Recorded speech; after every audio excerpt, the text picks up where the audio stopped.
Shalom Bapak Ibu Saudara, renungan kita pagi hari ini kita akan berbicara mengenai beberapa perumpamaan dalam kitab Matius terkait dengan kedatangan Tuhan.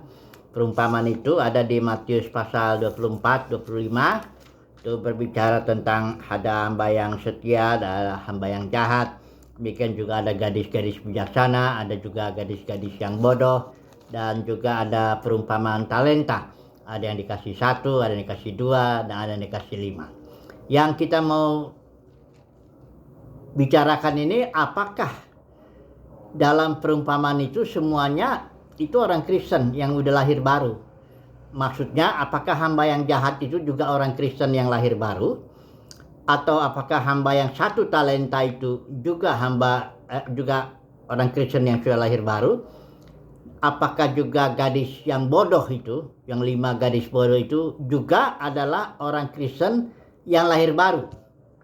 Nah, kalau kita menjawab bahwa semuanya perumpamaan ini adalah mengenai orang-orang Kristen yang lahir baru, karena itulah dia kedatangan Tuhan akan dihakimi oleh Tuhan Yesus, ya.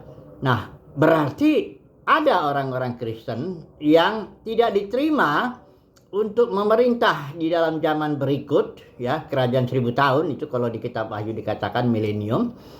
Ada orang-orang Kristen yang sudah lahir baru tapi yang belum matang itu tidak ambil bagian, ditolaklah, ya, kata-kata ininya lah, tegasnya lah, ya. Nah, karena dalam Kristen ini ada orang banyak percaya, pokoknya percaya Yesus masuk surga gitu loh. Yang ini yang agak repot ceritanya nih. Jadi dipaksakanlah beberapa bagian firman Tuhan, pokoknya orang Kristen yang udah lahir baru pasti masuk surga. Pengertian surganya itu pun, kalau dalam kekristenan tuh ya dia diangkat dari bumi ini, pergi ke tempat yang menyenangkan nun jauh di sana, nggak tahu di mana, pendeknya di sana memuji Tuhan saja. Ini hal-hal seperti ini menurut saya akibatnya, ya, akhirnya banyak bagian-bagian firman Tuhan yang terpaksa dipaksakanlah. Alkitab ini penuh dengan orang-orang yang gagal, Bapak Ibu Saudara.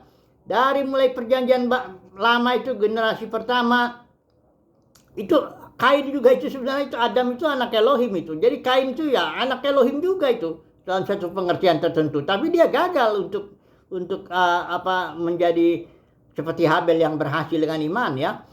Jadi dari generasi pertama Israel itu yang gagal, ada juga cerita-cerita yang gagal, Saul dan sebagainya itu, ya. Dan dalam perjanjian baru peringatan-peringatan, ya, dan termasuk ini perumpamaan kita ini. Nah, saudara, sekarang gini, ya, kalau misalnya hamba yang jahat, hamba yang setia itu orang Kristen yang sejati. Sekarang hamba yang jahat siapa ini? Sama-sama hamba lu, ya. Jadi kalau dalam menafsirkan itu ada ilmu namanya hermeneutik, itu kita harus ada satu prinsip, konsistensi. Jadi kalau kita menafsirkan hamba itu adalah orang Kristen yang lahir baru, maka hamba yang satu lagi juga harus orang Kristen yang lahir baru. Hanya bedanya yang ini setia, yang satu lagi jahat.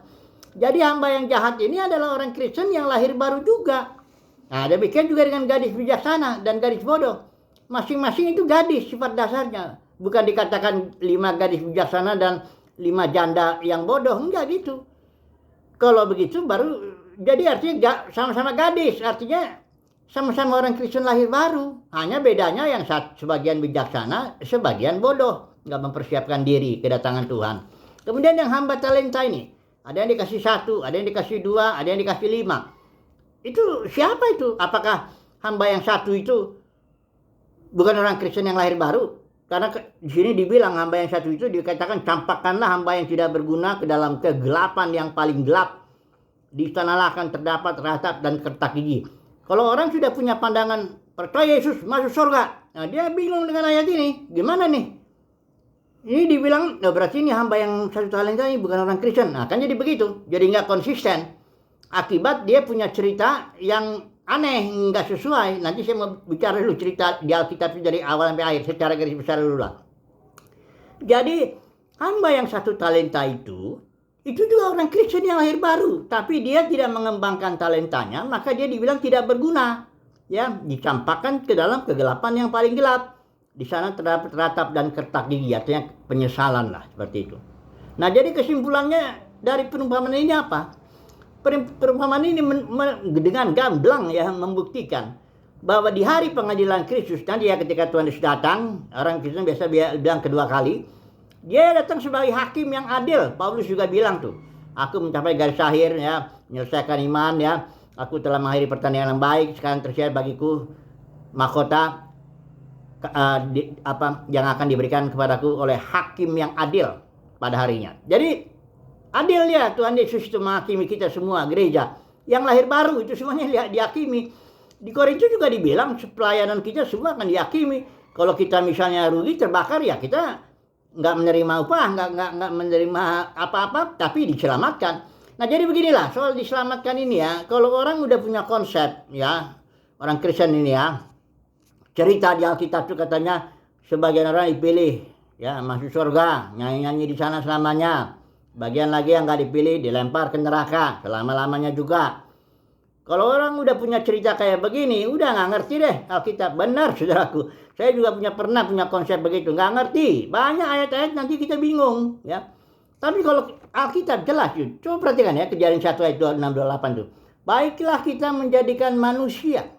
Bapa di surga itu bicara, baiklah kita menjadikan manusia. Artinya seluruh manusia. Nggak dibilang baiklah kita menjadikan sebagian manusia nanti yang serupa segambar dengan kita dan berkuasa di bumi, dan sebagian lagi nggak usah, kita lempar aja ke neraka. Itu bukan begitu. Kalimatnya baiklah kita menjadikan manusia serupa dan segambar dengan kita, supaya mereka berkuasa menaklukkan segala sesuatu di bumi. Itu rencana Bapa. Nggak mungkin rencananya gagal, udah. Jadi pasti semua manusia akan menjadi serupa segambar dengan dia.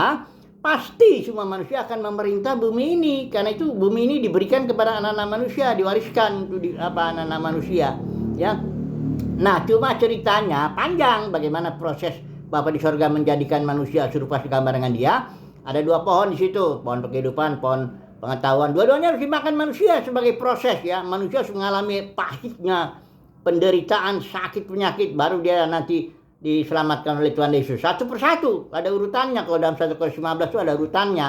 Ya, pertama Yesus, baru yang kebangkitan ya, baru yang kedua itu nanti ketika kedatangannya. Nah, itu dia, ini dia. Kita bicara yang kedatangannya ini. Orang yang dipilihnya ya. Jadi saudaraku, jelas ini bahwa orang yang dipilihnya saja yang nanti akan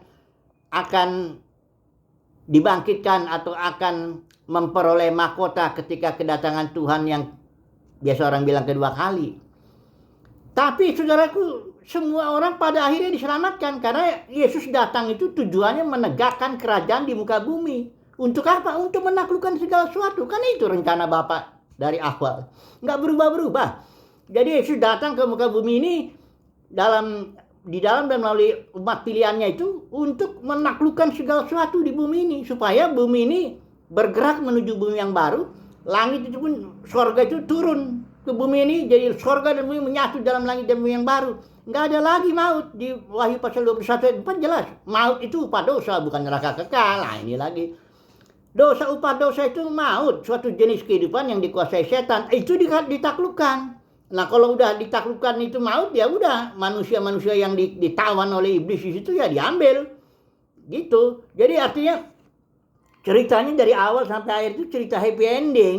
Tapi di tengah-tengahnya ini ada di sini sebagian orang dipilih untuk jadi tim lah, ya katakan tim bersama Yesus untuk menaklukkan segala sesuatu. Ada yang tidak. Yang tidak itu orang-orang Kristen juga. Ini saya kasih tahu ya, dalam dunia kekristenan ya. Ada banyak orang yang dalam dunia kekristenan itu, ada banyak yang dipanggil, tapi sedikit yang dipilih. Ya, saudara jangan pikir bahwa dalam dunia kekristenan itu orang-orang yang top itu udah pasti orang-orang yang nanti lolos dalam pengadilan Kristus. Belum tentu. Kita lihat nantilah ya. Kita lihat nantilah ya. Belum tentu itu lolos dalam pengadilan Kristus itu ya. Bisa jadi dia rugi dan dia tidak menerima apa-apa ya. Karena begini ya, saudaraku, ini ayat penutup lah ya di dalam Lukas itu ya, pasal 12 ayat 32. Jangan takut hai kamu kawanan kecil, karena Bapamu telah berkenan memberikan kamu kerajaan itu.